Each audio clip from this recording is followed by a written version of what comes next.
بالخصوص علماء کرام کی زیارت و ملاقات میرے لیے باعث سعادت ہے، بلکہ حاصل سفر ہے۔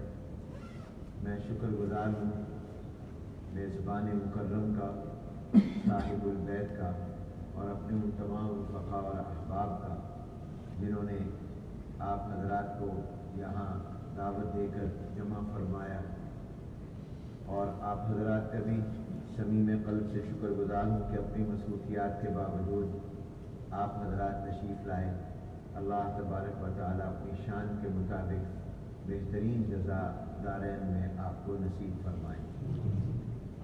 ان سفروں میں اور جو مختلف اجتماعات اور مؤتمر ہوتے ہیں، ان کا ایک اہم فائدہ یہ ہوتا ہے کہ احباب سے ملاقات ہو جاتی ہے۔ میرے جد امجد استاد العلماء حضرت مولانا خیر محمد صاحب قلندری رحمۃ اللہ علیہ، جو حکیم الامت مجدد الملت والدین حضرت مولانا محمد اشرف علی تھانوی رحمۃ اللہ علیہ کے خلیفہ اجل تھے، فرمایا کرتے تھے کہ ہم خیر المدارس کا جالندھر میں اور پھر ملتان میں اہتمام کے ساتھ جو 3 دن جلسہ سالانہ تبلیغی اصلاحی اور اجتماع کرتے ہیں، اس کی ایک اہم وجہ اور مقصد یہ ہوتا ہے کہ لوگ علماء کی زیارت کریں، اہل اللہ کی زیارت کریں، اور آپس میں احباب میں ملاقات کی ہو۔ لقائے احباب یہ اللہ کی بہت بڑی نعمت ہے۔ اسی لیے عربی کا تو مشہور مقولہ ہے کہ الرفیق قبل الطریق، سفر سے پہلے ہم سفر۔ تو ہمارا بھی ایک دینی اور ایمانی سفر ہے، اور یہی ہماری زندگی اور حیات کا مقصد ہے، تو اس کے لیے بھی رفقا چاہیے۔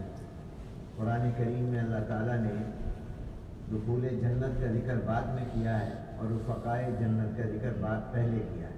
یا ایتھا النفس المطمئنہ ارجعی الی ربک راضیۃ مرضیہ فادخلی فی عبادی وادخلی جنتی۔ دخول جنت کا ذکر بعد میں ہے اور فادخلی فی عبادی کا ذکر پہلے ہے۔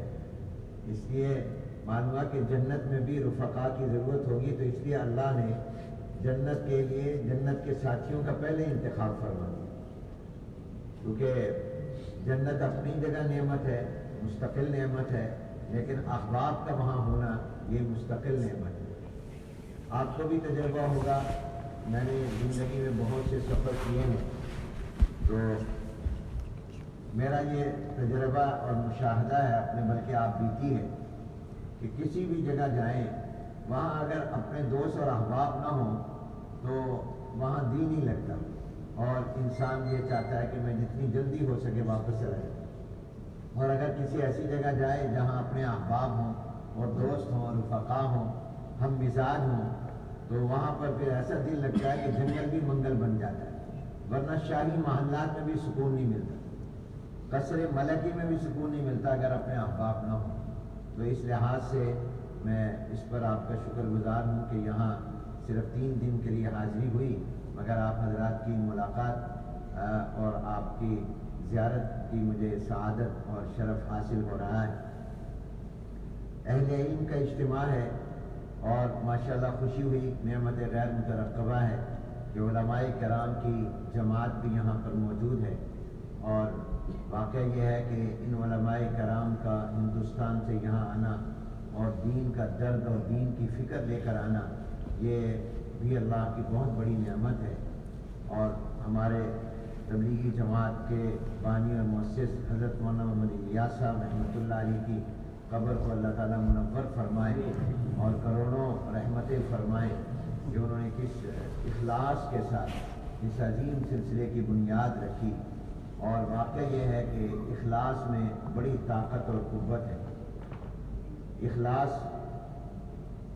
کی قوت کا اندازہ آپ اس سے لگا سکتے ہیں کہ حضرت مولانا الیاس رحمۃ اللہ علیہ کے پاس تو کوئی ریاست نہیں تھی، کوئی حکومت نہیں تھی، کوئی سلطنت نہیں تھی، نہ ان کے پاس کوئی میڈیا تھا، ذرائع ابلاغ تھے، نہ کوئی مادی وسائل تھے، لیکن اللہ نے ان سے جو دین کا کام لیا، بعرب و عجم میں دنیا کا کوئی ملک ایسا نہیں ہوگا، کوئی قریہ اور بستی ایسی نہیں ہوگی جہاں یہ پیغام اور یہ دین کا درد اور یہ دین کی صدا اور آواز لوگ اپنے خرچے پر لے کر نہ پہنچے۔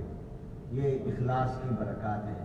اللہ تعالیٰ ہم سب کو اخلاص کی دولت سے مالا مال فرمائے، اور ان کے اخلاص اس سے آپ اندازہ لگائیے۔ ہمارے سرپرست اور شیخ حضرت مولانا مفتی محمد تقی عثمانی صاحب دامت برکاتہ العالیہ نے یہ واقعہ اپنے درس بخاری میں نقل کیا ہے کہ حضرت مفتی محمد شفیع صاحب رحمۃ اللہ علیہ ایک مرتبہ دیوبند سے دہلی تشریف لائے حضرت مولانا محمد الیاس صاحب رحمۃ اللہ علیہ کے بیمار کرسی اور عیادت کے لیے۔ پتہ چلا کہ حضرت بیمار ہیں، صاحب فراش ہیں، تو حضرت مفتی محمد شفیع صاحب رحمۃ اللہ علیہ جو دارالعلوم دیوبند کے مفتی اعظم تھے، تو وہ تشریف لائے ملاقات اور زیارت اور بیمار کرسی کے لیے۔ جب قیام گاہ پر پہنچے تو خدام نے بتایا کہ حضرت اس وقت آرام کر رہے ہیں اور دوائی کھا کر وہ اس وقت آرام میں ہیں، اور یہ معلوم نہیں کہ کس وقت اٹھیں گے، اور مفتی صاحب کو واپس جانا تھا۔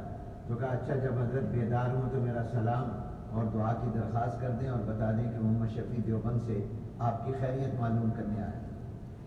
تھوڑی دیر کے بعد حضرت کی آنکھ کھل گئی، حضرت مفتی صاحب واپس روانہ ہو گئے تھے، تو خدام نے بتایا کہ مفتی محمد شفیع صاحب رحمۃ اللہ علیہ تشریف لائے تھے۔ تو انہوں نے فرمایا کہ ابھی کہاں ہیں؟ کہا ہم نے ان سے کہا کہ آپ آرام کر رہے ہیں اور پتہ نہیں کس وقت آپ بیدار ہوں گے، تو ان کو جلدی تھی، وہ واپس چلے گئے۔ فرمایا بھی ان کا تو میں انتظار کر رہا تھا، کئی دن سے مجھے ان سے کام تھا، تو جلدی جاؤ پیچھے دوڑو، شاید ابھی وہ جنرل بس اسٹینڈ پر ہوں اور واپس روانہ نہ ہوئے ہوں۔ تو حضرت ابھی بس اسٹاپ پر تھے اور بس میں بیٹھنے والے تھے کہ خادم پہنچ گیا اور کہا کہ حضرت آپ کو یاد کرتے ہیں۔ تو مفتی محمد شفیع صاحب رحمۃ اللہ علیہ دوبارہ واپس آ گئے۔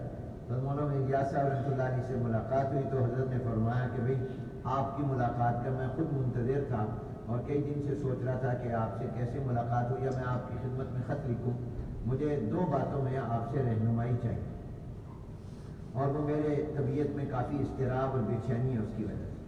ایک تو یہ کہ میں اس بات سے ڈرتا رہتا ہوں کہ یہ جو دعوت و تبلیغ کا کام الحمدللہ تیزی سے ترقی پذیر ہے اور ماشاءاللہ دن بدن اس میں اضافہ ہو رہا ہے، لوگ جڑ رہے ہیں، یہ کہیں اللہ تعالیٰ کی طرف سے استدراج تو نہیں کہ ایسا تو نہ ہو کہ ہمیں ڈھیل اور مہلت دی جا رہی ہو اور عند اللہ قبول نہ ہو؟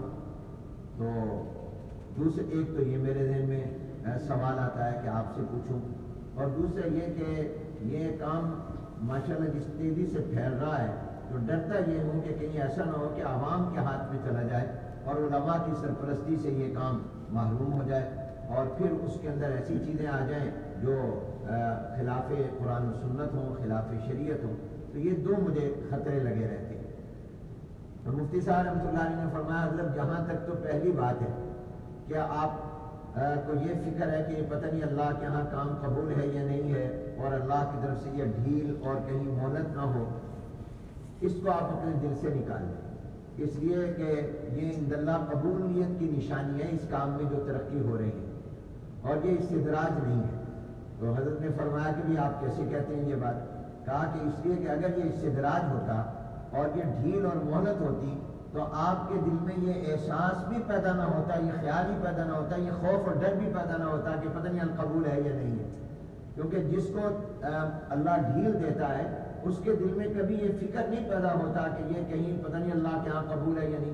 فرعون کو ایک دن بھی خیال نہیں آیا اور اس کو یہ ڈر اور احساس پیدا نہیں ہوا کہ میں جو کہہ رہا ہوں انا ربکم الاعلی یہ صحیح ہے یا غلط ہے۔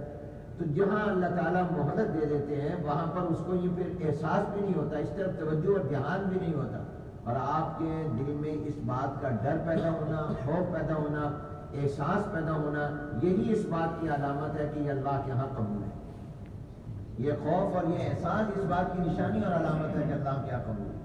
اور دوسری بات جو آپ نے فرمائی وہ بالکل درست ہے، اس کے لیے ضروری ہے کہ علماء کرام دعوت و تبلیغ کے کام سے پیچھے نہ رہیں اور علماء کرام اس دعوت و تبلیغ میں لگیں، تاکہ علماء کی سرپرستی میں یہ کام ہوتا رہے، اور جب تک یہ علماء کی نگرانی اور سرپرستی اور معیت اور رفاقت میں ہوگا تو انشاءاللہ یہ سلف صالحین کے طرز پر رہے گا اور بالکل درست اور صحیح سمت پر یہ رہے گا۔ تو علماء کو اس میں نکلنا چاہیے اور علماء کو وقت لگانا چاہیے۔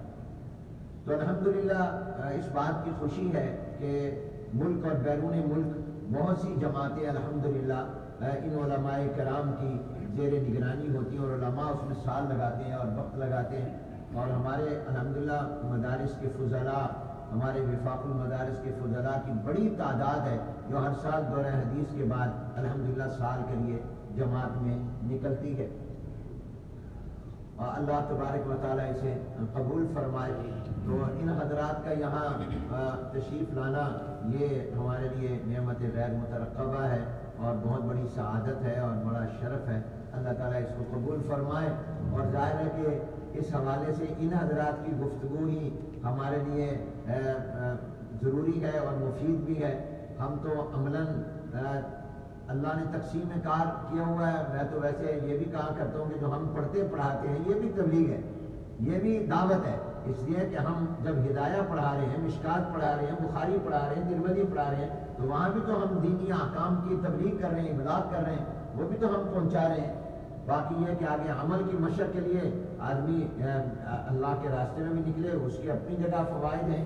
تو اس لحاظ سے یہ جو ہے اس میں کوئی شک نہیں ہے کہ یہ کام بڑا عظیم کام ہے، اور جس میں اللہ نے درس و تدریس کے جس کام سے جن لوگوں کو وابستہ کیا وہ تقسیم کار ہے، وہ بھی صرف درس و تدریس یہ تعلیم و تعلم نہیں ہے، وہ بھی دعوت و تبلیغ ہے۔ اس کے اندر بھی آپ دین کو اور شریعت کو آگے پہنچا رہے ہیں، قرآن کریم کی تفسیر، احادیث مبارکہ کی تشریح، وہ بھی تو آگے پہنچا رہے ہیں، وہ بھی تو دین ہے۔ لیکن بہرحال اس میں علم کے ساتھ ساتھ عمل کی مشق کے لیے ضروری ہے کہ کچھ وقت انسان اس کے لیے بھی نکالے اور اس کے لیے بھی نکلے۔ میں ایک مرتبہ ناروے گیا تو وہاں اس کا جو شہر ہے اوسلو، جو وہاں کا کیپٹل بھی ہے، تو وہاں میرے دوستوں نے بتایا کہ یہاں چند دن پہلے ایک جماعت آئی اور اس میں ایک عرب نوجوان بھی تھا جو پہلی مرتبہ نکلا۔ تو امیر صاحب نے کہا کہ آج آپ کا بیان ہے اور آپ نے آج بیان کرنا ہے، جشن کے بعد شام کو بیان آپ کا۔ اس نے کہا میں تو کبھی آج تک نکلا نہیں، میں نے کبھی بیان نہیں کیا، تو آپ مجھے اس کا مکلف نہ کریں، کسی اور کو آپ فرمائیں، مجھے تو بیان کرنا آتا ہی نہیں۔ امیر صاحب نے کہا آپ کو پتہ ہے اطاعت امیر ضروری ہے اور آپ کو میری بات ماننی ہے، جب آپ نکلے ہیں تو ہم امیر ہیں، ہماری بات آپ کو ماننی ہوگی۔ انہوں نے کہا حضرت بالکل آپ کی بات سر آنکھوں پر علی الراس والعین، لیکن مجھے بیان کرنا آتا نہیں، میں کیا بیان کروں گا مجمع میں؟ تو انہوں نے فرمایا تم کھڑے ہو کر یہی کہہ دینا کہ مجھے بیان کرنا نہیں آتا، یہی کہہ دینا کہ میں نکلا ہوں، امیر صاحب کا حکم تھا اور انہوں نے کہا کہ بیان کرو، تو اتنی بات ہی کہہ دینا کہ مجھے بیان نہیں آتا۔ اس نے کہا بہت اچھا۔ اب وہ کھڑا ہوا اور کھڑے ہونے کے بعد اس نے خطبہ پڑھا، اللہ تعالیٰ کی حمد و ثنا کی، جناب نبی کریم صلی اللہ علیہ وسلم پر صلاۃ و سلام بھیجا، اور خطبے کے بعد کہنے لگا اما بعد ایھا الناس ایھا المسلمون لیس الفرق بیننا و بین الصحابہ، ہمارے اور صحابہ میں کوئی فرق نہیں۔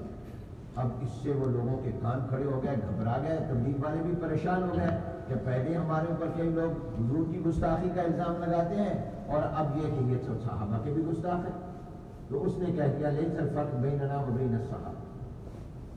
اب اس کے بعد کہتا ہے الفرق بیننا و بین الصحابہ فقط شبر واحد۔ یہ اس نے ہاتھ سے اشارہ کیا اور اس کے بعد ہاتھ کو یہاں رکھا، ذرا میری طرف دیکھیے، یہاں سینے پر رکھا، کہتا ہے لیس الفرق بیننا و بین الصحابہ، الفرق بیننا و بین الصحابہ فقط شبر واحد، جہد الصحابہ ہنا و جہدنا ہنا۔ وآخر دعوانا الحمدللہ۔ خیر الکلام ما قل و دل، یہ دریا بکوزہ ہے، یعنی اللہ نے اس نوجوان سے کیا عظیم بات کہلوائی جس نے کہا کہ ہمارے اور صحابہ میں صرف ایک ہاتھ کا فرق ہے کہ ان کی ساری محنت دل پر تھی، ہماری ساری محنت پیٹ پر تھی۔ ان کی محنت تھی اپنے دل کو بنانے پر جو ایمان کا مرکز ہے، اور ہماری ساری محنت جو ہے وہ اپنے پیٹ کے لیے، صبح سے شام تک، شام سے صبح تک جتنی ہماری محنت ہے وہ دنیا کے لیے، اور ان کی ساری محنت جو تھی وہ ایمان کے لیے محنت ہے۔ تو آپ دیکھیے کہ خیر الکلام ما قل و دل، کیا عظیم بات اس نے کہی کہ جہد الصحابہ ہنا و جہدنا ہنا۔ تو یہ حضرات جو نکلتے ہیں یہ ساری محنت جو کر رہے ہیں وہ اس دل پر محنت کر رہے ہیں۔ یہ ہے وہ دعوت و تبلیغ کی محنت جو انسان کے باطن کو، کہ اپنے ظاہر کو تو ہم خوبصورت بناتے ہیں لیکن اپنے باطن کو خوبصورت بنانے کی فکر لے کر یہ نکلتے ہیں کہ اپنے اندر کا جو انسان ہے اس کو ہم خوبصورت بنائیں، اور وہ خوبصورت بنتا ہے تقویٰ سے اور وہ اخلاص سے اور للہیت سے۔ اللہ تبارک و تعالیٰ ان کی آمد کو مبارک فرمائے اور اس کام کو قبول فرمائے، اور اللہ تبارک و تعالیٰ ہم سب کو بھی اس کے ساتھ جڑنے کی اور اس کے ساتھ، میں نے ابھی پچھلے دنوں میں رائے گنج کا جب اجتماع تھا تو میں پہلے اجتماع میں گیا اور میں نے نیت کی تھی کہ میں 3 دن وہیں رہوں، تو میں نے 3 دن وہاں رہا، تو انہوں نے فرمایا کہ بھی آپ کچھ وقت بھی دے دیں، تو کچھ میں نے ارادہ بھی کر لیا۔ ہمارے استاد تھے حضرت مولانا کے بھی استاد تھے شیخ الحدیث مولانا صدیق صاحب رحمۃ اللہ علیہ، ہمارے جامعہ کے اساتذہ جو ہیں وہ سماہی ششماہی سالانہ امتحان پر رائے گنج جاتے ہیں امتحان کے لیے، رائے گنج میں جو مدرسہ عربیہ ہے، اور رائے گنج سے بھی بڑی کئی سالوں تک دورہ حدیث کے لیے طلباء خیر المدارس ملتان ہمارے جامعہ میں تشریف لاتے رہے۔ ان حضرات کا حسن خیال تھا، حسن نظر تھا، اعتماد تھا، حسن اعتماد تھا، تو وہاں پر طلباء دورہ حدیث کے لیے تشریف لاتے تھے۔ تو اب تو وہیں پر دورہ ہوتا ہے، لیکن ہمارے اساتذہ امتحان کے لیے جاتے ہیں۔ تو ہمارے استاد سنایا کرتے تھے، مولانا صدیق صاحب رحمۃ اللہ علیہ فرماتے تھے کہ مجھے حاجی عبدالوہاب صاحب رحمۃ اللہ علیہ، اللہ ان کی قبر کو منور فرمائے، ان کے حسنات کو قبول فرمائے، درجات آخرت کو بلند سے بلند تر فرمائے۔ وہ جب بھی میں جانا امتحان کے لیے تو میں بطور ممتحن جاتا ہوں، مجھ سے تقاضا کرتے ہیں بھی تم نکلو وقت دو، تو کہتے میں حاجی صاحب سے کہا کرتا تھا کہ میں آپ کی شرط پر پورا نہیں اترتا، جب شرط پوری ہو جائے گی تو میں انشاءاللہ سال لگاؤں گا۔ تو حاجی صاحب نے کہا کہ بھی وہ کیا، تو میں نے کہا کہ آپ کی شرط ہے کہ فارغ ہو جائے، جب مدرسے سے فارغ ہو جائے تو پھر اس کے بعد وہ نکلے۔ میں اب تک خیر المدارس سے فارغ ہی نہیں ہوا، میں اب تک طالب علم تو جو فراغت کی شرط آپ نے لگائی ہوئی ہے وہ میں ابھی تک فارغ ہی نہیں ہوا، خیر المدارس نے مجھے فارغ ہی نہیں کیا، تو میں تو ابھی تک طالب علم ہوں، تو جب میں فارغ ہو گیا تو پھر میں سال لگاؤں گا۔ تو میں ایک دفعہ گیا تو حاجی صاحب رحمۃ اللہ علیہ، میں نے 3 دن کے لیے جماعت کے ساتھ نکلا، میں ساتھ جاتی بھی لے کر گیا، تو ہماری تشکیل لاہور کے شہر قریب قصور میں ہو گئی، تو میں نے ساتھیوں سے کہا کہ ہم قصور وہاں رہے، اس لیے ہماری تشکیل بھی قصور میں ہو گئی۔ تو وہاں بعد میں کارگزاری کے لیے رائے گنج آنا ہوتا ہے، تو رائے گنج آئے، تو حاجی صاحب اللہ تعالیٰ ان کے درجات بلند فرمائے، بہت محبت فرماتے تھے اور حافظہ بڑا قوی تھا، آخر وقت تک وہ ان کو ہمارے دادا جان کے واقعات دادے کے واقعات سناتے تھے، مگر پیار سے وہ میرے چہرے پر منہ پر تھپڑ مارا کرتے تھے، اور اب وہ تھپڑ کہ آج تک لذت آتی ہے، تو تھپڑ مارتے تھے اور مجھ سے کہتے تھے کہ بھی اب تم چلے کے لیے نکلو، اب 4 مہینے لگاؤ، اب سال لگاؤ۔ ایک دن میں گیا تو مجھے فرمانے لگے کہ حنیف میں تیرے لیے نام لے کر دعا کرتا ہوں۔ میری آنکھوں سے آنسو جاری ہو گئے کہ کہاں میں اور کہاں حاجی صاحب، میری کوئی نسبت ہی نہیں تھی، نسبت خاکرہ بعالم پاک، اور میرا نام لے کر فرمایا کہ میں تمہارا نام لے کر دعا کرتا ہوں۔ تو میں نے کہا میں چپ ہو گیا، رونے لگ گیا، تو فرمایا اس لیے کرتا ہوں کہ تو مدارس کا مقدمہ لڑکا ہے، تو مدارس کی وکالت کرتا ہے، اور مدارس کے تحفظ کی، وفاقی مدارس کی طرف سے جو تو جدوجہد کرتا ہے اس کی خبریں مجھے ملتی رہتی ہیں، میں اس وجہ سے تمہارے لیے دعا کرتا ہوں۔ تو اس لحاظ سے یہ مدرسہ ہو یا دعوت و تبلیغ کا کام ہو، یہ دونوں ایک دوسرے سے جڑے ہوئے چیزیں، یہ دونوں لازم و ملزوم ہیں۔ باقی تقسیم کار ہے، اللہ تبارک و تعالیٰ نے دین کے مختلف شعبے رکھے ہیں، بلکہ آپ نے انفاس عیسیٰ کا مطالعہ کیا ہوگا، اس میں یہ لکھا ہے کہ طرق الوصول الی اللہ تعالی بعدد انفاس الخلائق، اللہ تک پہنچنے کے راستے مخلوقات کے سانسوں کے برابر ہے، صرف انسان کے سانس نہیں بلکہ تمام مخلوقات جو اللہ نے پیدا کی ہیں ان تمام کو جو سانس آتے ہیں، ان سانسوں کی تعداد کے برابر اللہ کے قرب اور رضا تک پہنچنے کے راستے ہیں۔ طرق الوصول الی اللہ تعالی بعدد انفاس الخلائق، صرف ہر آدمی اپنے سانس 24 گھنٹے کے گننا چاہے تو نہیں گن سکتا، آپ کو یہیں پر اپنے بیٹھے ہوئے اس وقت میں جتنے سانس آئیں گے آپ شمار نہیں کر سکتے، میں اپنے سانس شمار نہیں کر سکتا، اور کہ جائے کہ تمام مخلوقات کے اور تمام سانس، فرمائے اتنے راستے ہیں اللہ تعالیٰ کے قرب اور رضا تک پہنچنے کے۔ اور اسی لیے تو آپ نے یہ واقعہ پڑھا بھی ہے، بیان بھی کیا ہے کہ ایک فاحشہ عورت وہ اللہ کی رضا پا لیتی ہے، اللہ کا قرب حاصل کر لیتی ہے پیاسے کتے کو پانی پلانے، یعنی اس کو اللہ کا وصول ہو گیا ہے پیاسے کتے کو پانی پلانے سے، یہ ذریعہ بن گیا۔ امام غزالی رحمۃ اللہ علیہ اللہ کی بارگاہ میں پیش ہوئے. کسی نے ان کی وفات کے بعد خواب میں دیکھا, پوچھا کیا ہوا؟ کہا میں اللہ کی بارگاہ میں پیش ہوا, اللہ نے فرمایا کیا لائے ہو ذخیرہ آخرت کے طور پر؟ تو میں نے جو کچھ میری دینی خدمات تھی وہ پیش کی. تو اللہ نے فرمایا اس کا بدلہ تو ہم نے دنیا میں تمہیں دے دیا, آخرت کے لیے کیا باقی بچا؟ میں پریشان ہوا. تو اللہ نے فرمایا گھبراؤ نہیں, تمہاری ایک نیکی ایسی ہے کہ تمہیں اس کا خیال نہیں ہوگا, لیکن جس وقت تم نے نیکی کی تھی ہم نے اسی وقت ارادہ کر لیا تھا کہ ہم تمہیں بخشیں گے اور جنت میں داخل کریں گے. اللہ وہ کیا ہے؟ فرمایا ایک مرتبہ تم لکھ رہے تھے, اور اس زمانے میں لکڑی کی اور کانے کی قلمیں ہوتی تھی, اور دوات میں سیاہی لے کر لکھا کرتے تھے. یہ قلم تو بعد میں آئی ہے. تو فرمایا کہ آپ لکھ رہے تھے اور آپ نے دوات میں قلم ڈال کر سیاہی لی, اور جب آپ نے کاغذ پر رکھا لکھنے کے لیے تو ایک پیاسی مکھی تمہارے قلم کے اگلے حصے پر آ کر بیٹھ کر سیاہی کو چوسنے لگی. تمہاری نظر اور نگاہ پڑ گئی اور تم نے اپنا ہاتھ روک لیا کہ یہ کتنی میری سیاہی چوس لے گی, یہ اپنی پیاس بجھا لے, میں دوبارہ دوات میں قلم ڈال کر دوبارہ سیاہی لے لوں گا.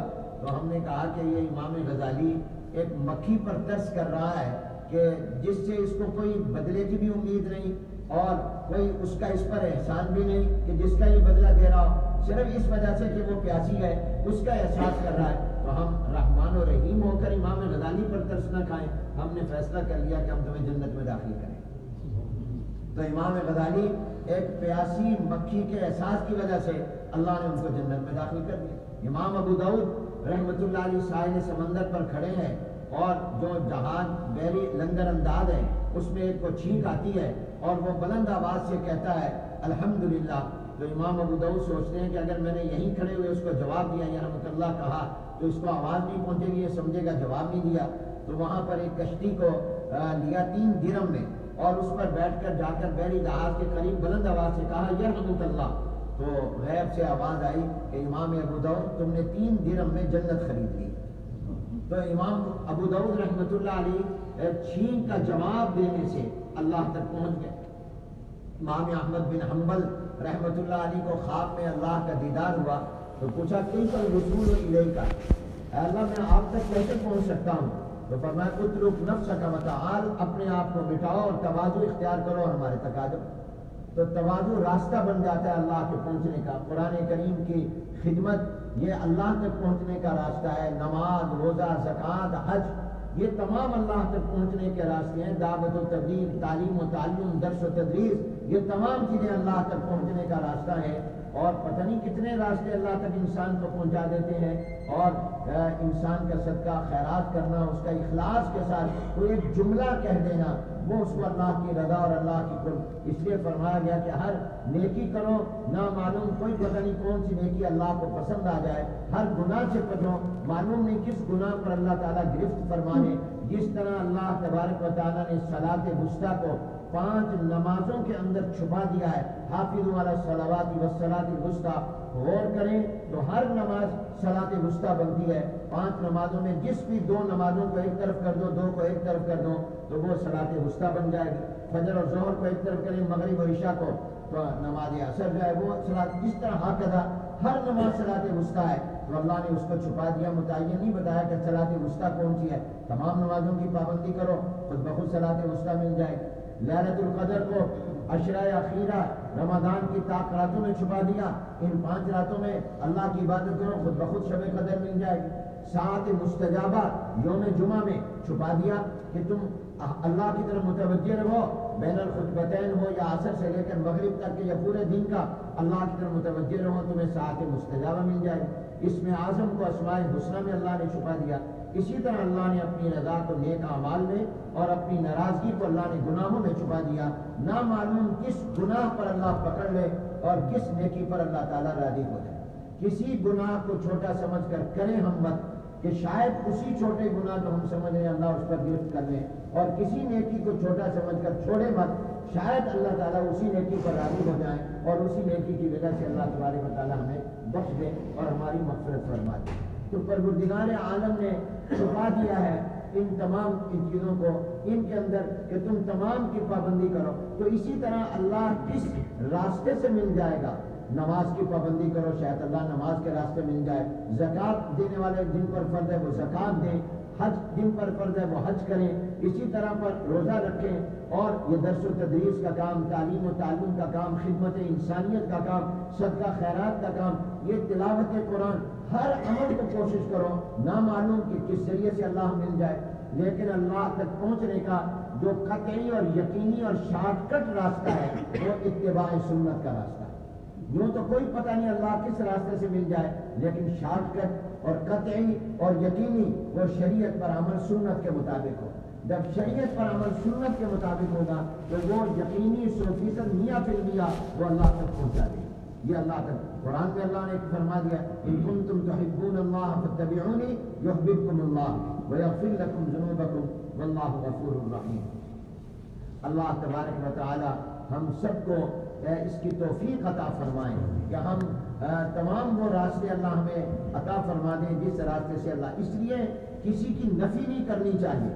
یہ میں آپ کی خدمت میں بڑے ادب کے ساتھ ہوں، اور آپ تو علماء کا مجمع ہے، میں آپ کے سامنے کوئی بیان نہیں کر رہا، آپ سے مذاکرہ کر رہا ہوں، آپ سے تکرار کر رہا ہوں، اس لیے کہ اہل علم کے مجمع میں کوئی تقریر یا وعظ و نصیحت نہیں، یہاں تو آپ سے اپنی وعظ و نصیحت حاصل کرنی ہے، ہم خود محتاج ہیں۔ یہ تو صرف ایک طرح کا ہمارا مذاکرہ ہے، باہمی ایک تکرار ہے اپنے اسباب کا، اور ایک دوسرے کے ساتھ اپنی اکابر کی سنی باتوں کا تکرار ہے، ورنہ اہل علم کے سامنے میں عرض کیا کرتا ہوں کہ نفی کسی کی نہ کریں، کبھی یہ نہ ہو کہ کسی کام میں یہی غلوب ہے، یہ افراط و تفریط ہوتا ہے، یہ اعتدال سے ہٹ کر ہے، وَكَذَلِكَ جَعَلْنَاكُمْ أُمَّةً وَسَطًا، کہ ہم کسی دینی کام کی نفی کریں کہ وہ کام تو ٹھیک نہیں ہے، یہ کام ٹھیک ہے، وہ کام تو اللہ تک نہیں لے کر جائے گا، یہ کام لے کر جائے گا، یہ نہیں ہے، بلکہ دین کے تمام شعبے اور دین کے کام ہیں، اللہ نے جس شعبے کے ساتھ بھی وابستہ کیا ہو یہ اللہ کا انعام ہے، اس لیے کہ دین نے تو پورے تمام شعبوں کے ساتھ آگے بڑھنا ہے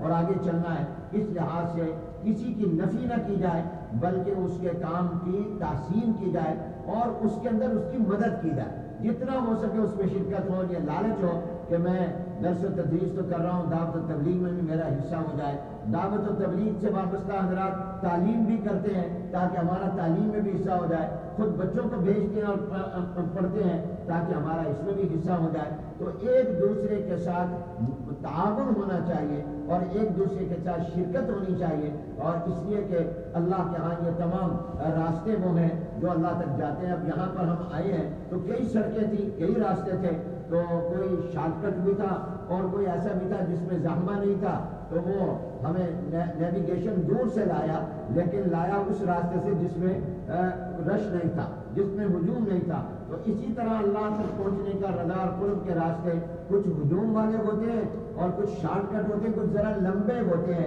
لیکن ان لمبوں میں زحمہ نہیں ہوا کرتا، تو اس میں طوالت ہوتی ہے، تو اس لیے تمام راستے اختیار کریں، کبھی انسان شارٹ کٹ راستے سے چلا جائے اور کبھی انسان لمبے راستے سے چلا جائے، اللہ تبارک و تعالیٰ اس کو قبول فرمائے۔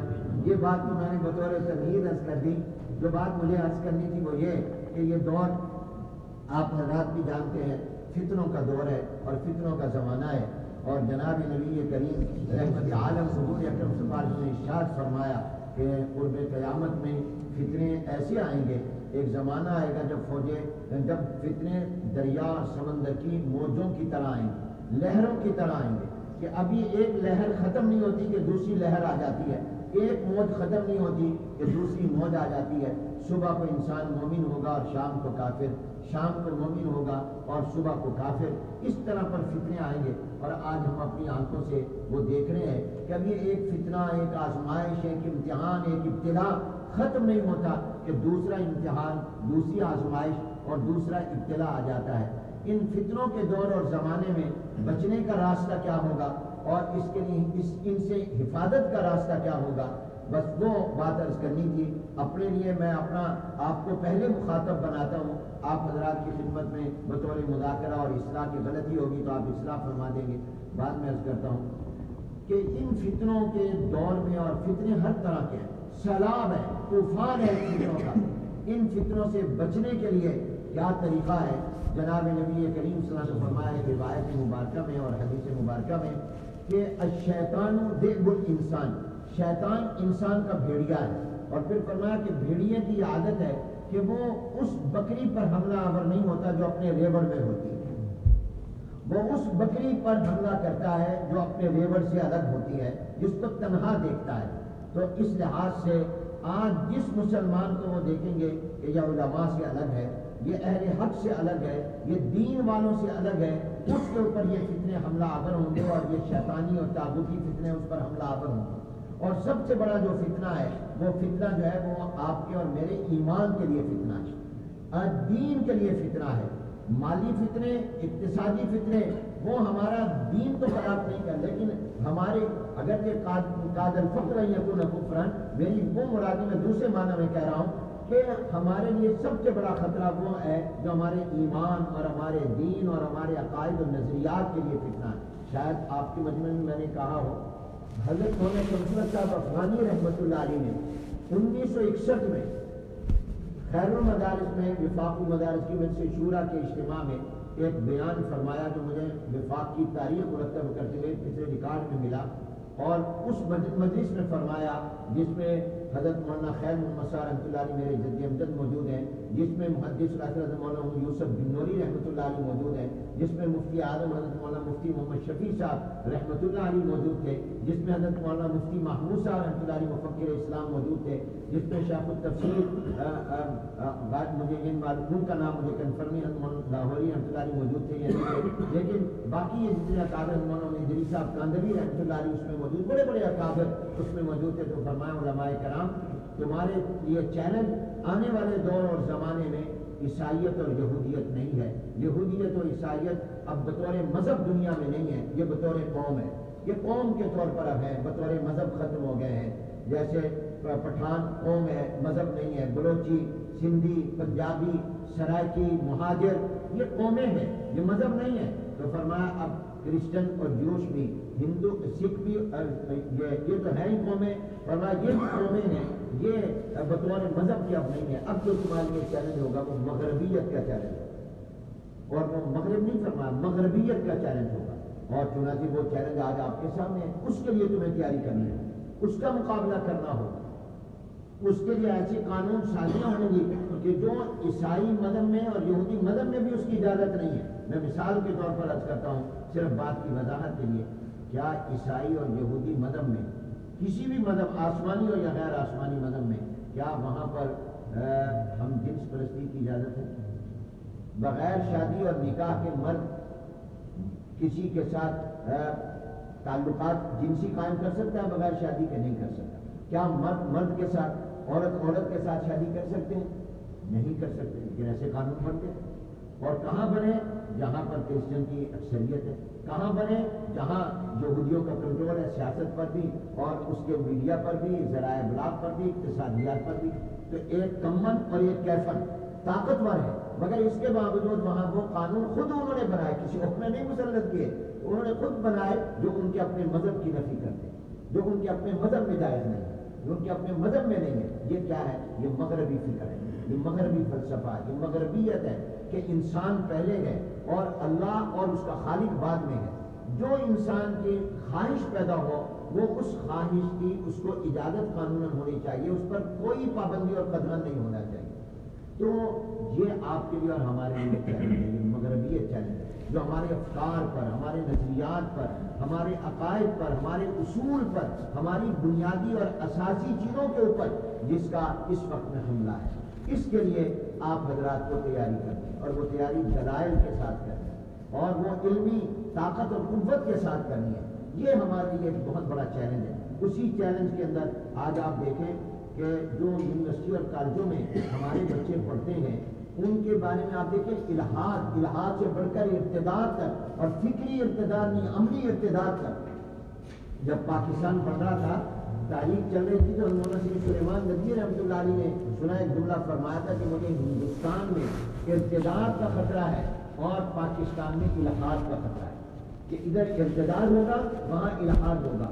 میں نے جب حضرت کا یہ جملہ مجھے کسی نے سنایا تو میں نے کہا انہوں نے 100% درست فرمایا، مگر اب اگر آپ دیکھیں تو ارتداد بھی دونوں طرف ہے، الحاد بھی دونوں طرف ہے، اور ارتداد صرف فکری نہیں ہے، عملی ارتداد ہے۔ اللہ کا انکار ہو رہا ہے، خدا کا انکار ہو رہا ہے۔ میرا اور آپ کا بچہ اور بچیاں وہ خدا کو نہیں مانتے، وہ اللہ کو نہیں مانتے، وہ دین کو نہیں مانتے۔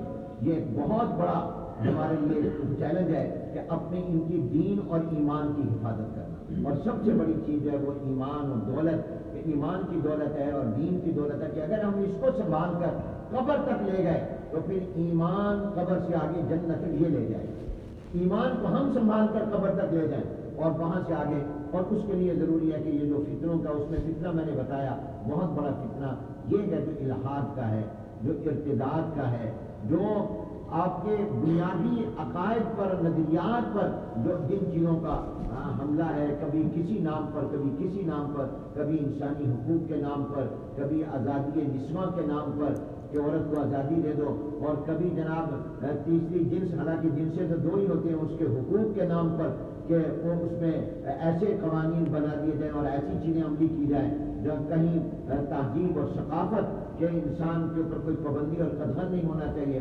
خوبصورت اور خوش نما نعرے ہوتے ہیں اور خوش نما دعوے ہوتے ہیں، اور اس کے اندر لیبل تو لگا ہوتا ہے روح افزا کا، اور اندر اس کے شراب ہو.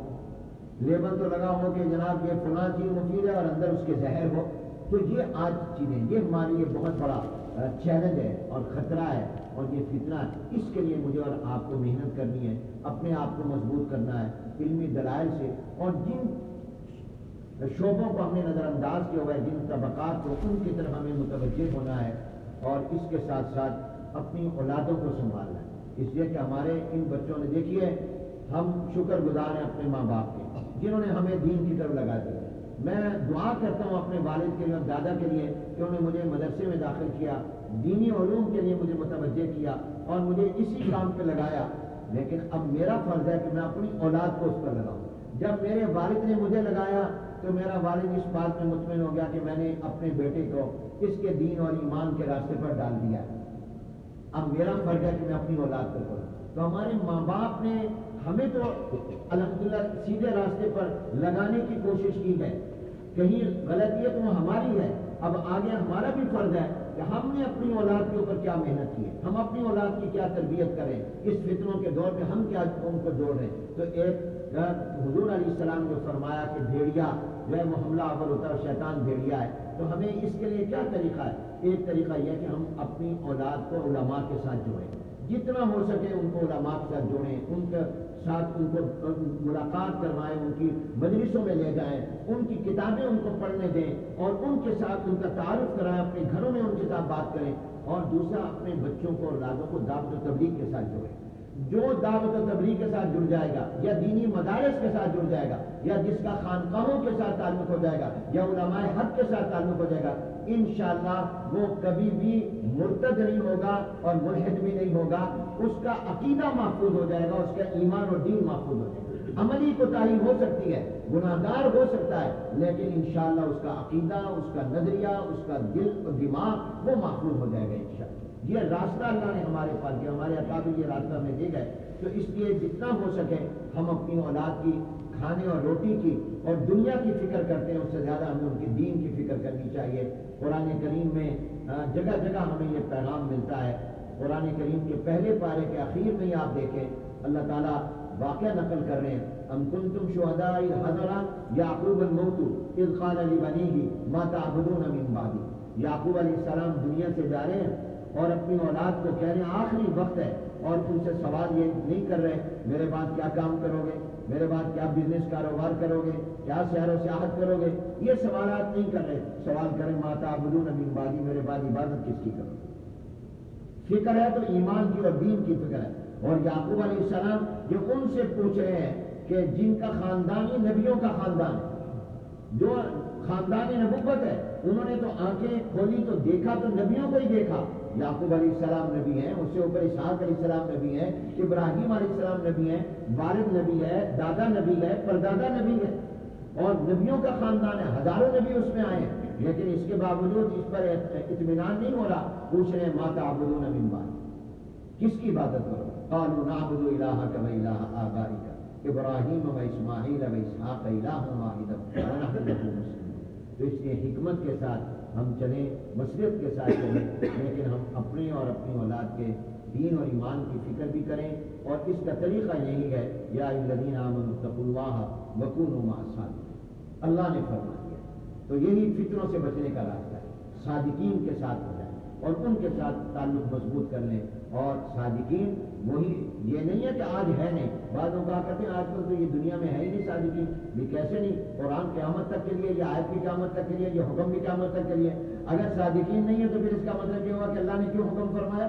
تکلیف مالا یطاق تو ہے ہی نہیں، تو ان کا وجود کہاں ختم ہو گیا؟ اگر وہ معدوم ہو گئے تو پھر کیوں کہا گیا تم مع الصادقین؟ قرآن تو صرف اس دور کے لیے نہیں تھا، قیامت تک کے لیے ہے. تو اس لحاظ سے اتقوا اللہ جیسے قیامت تک کے لیے ہے، کونوا مع الصادقین بھی قیامت تک کے لیے ہے، اور صادقین بھی موجود رہیں گے، ڈھونڈنے کی ضرورت ہے. اس لیے ہم ان فطروں کے مقابلے کے لیے ہمیں چاہیے کہ ہم بیدار ہوں اور خاص طور پر اپنے اولادوں پر محنت کریں، اپنی اولاد کو دین کی طرف لے کر آئیں. یعنی آپ دیکھیے کہ آج جو مسلمان دنیا اور مادیت کے لیے دنیا کے ملکوں میں گئے ہیں، خاص طور پر مغربی ملکوں میں، وہاں جائیں تو آپ دیکھیں کہ بیچارے روتے ہیں کہ ہم آئے جہاں ہمیں ڈالر اور پاؤنڈ تو مل گئے اور پیسے تو مل گئے، لیکن اولاد ہاتھوں سے نکل گئی. اولاد کا ایمان نہ رہا، ان کے تو نام بھی مسلمانوں والے بھی ختم ہوتے جا رہے ہیں. تو اس لحاظ سے اس کی فکر کی ضرورت ہے، اور اس کے لیے دعائیں بھی کریں،